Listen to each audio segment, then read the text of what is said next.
Macbeth is not a play about evil making a man bigger. It does the opposite. Every crime makes him smaller.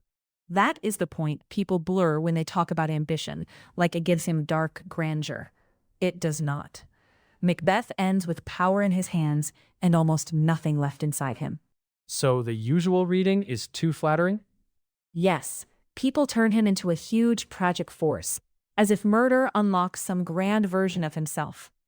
But before the murder, Macbeth is actually more alive, more alert, and more human than he is after it. That matters, because the play starts by showing he is not empty yet. Exactly. At the start, he is a feared soldier, but not a machine. He can imagine the murder, and that imagination horrifies him. He sees the risk, the moral cost, the political chaos, and the fact that Duncan does not deserve it. He even tries to stop. Right. In the scene before the murder, he says they will go no further in this business. That is not strength, but it is still a living conscience. He knows what the act means. He still has language for right and wrong. And once he kills Duncan, that range starts collapsing. Immediately, he does not become larger. He becomes trapped. He cannot say amen. He thinks he has murdered sleep. The crown is supposed to be the prize, but the first result is fear, paralysis, and spiritual damage. So evil does not free him. It corners him. Yes. And then the pattern gets worse. To keep what he stole, he has to narrow his whole world down to threat management. Banquo might know too much. Fleance might inherit. Macduff might move against him. He stops living and starts scanning. That is a useful correction, because people talk about ambition as if it is upward movement. In this play, ambition becomes confinement. Look at the banquet scene. A king should be most secure there, in public, with power on display. Instead, Macbeth falls apart in front of his guests, because the man he had killed will not stay buried in his mind.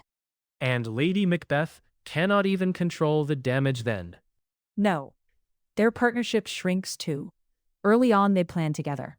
After Duncan's murder, Macbeth starts acting alone. He arranges Banquo's death without telling her. That is not growth into mastery. That is isolation.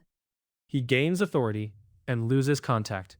With almost everyone, he loses trust, friendship, sleep, shared purpose, even speech that means anything beyond command and reaction. By the middle of the play, he is surrounded by people, but he is mentally sealed off. And the people around him are not really loyal in any deep sense. No, they obey because he is dangerous. That is a weak form of power.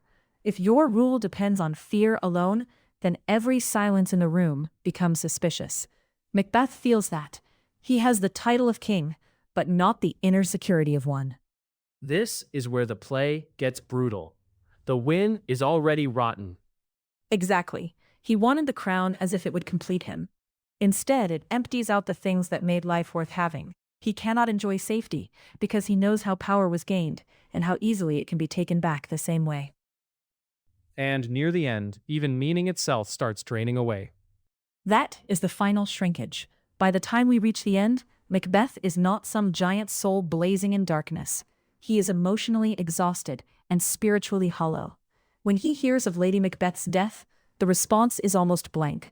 Life has become a sequence without weight. That famous speech is not cool to spare. Yes, people sometimes polish it into something impressive and stylish. But the speech is about the death of significance.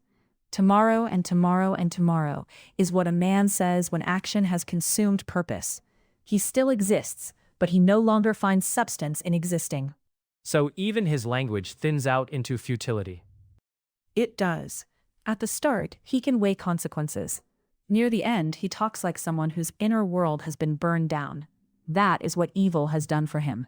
Not enlargement, erosion. And politically, he is shrinking too, even while he still has the castle.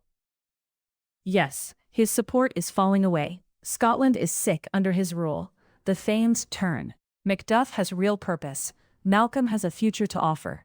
Macbeth is left defending a position, not inhabiting a life. Which is why calling him a glamorous villain misses the point. Completely. The play does not show evil as thrilling self-creation. It shows evil as self-reduction.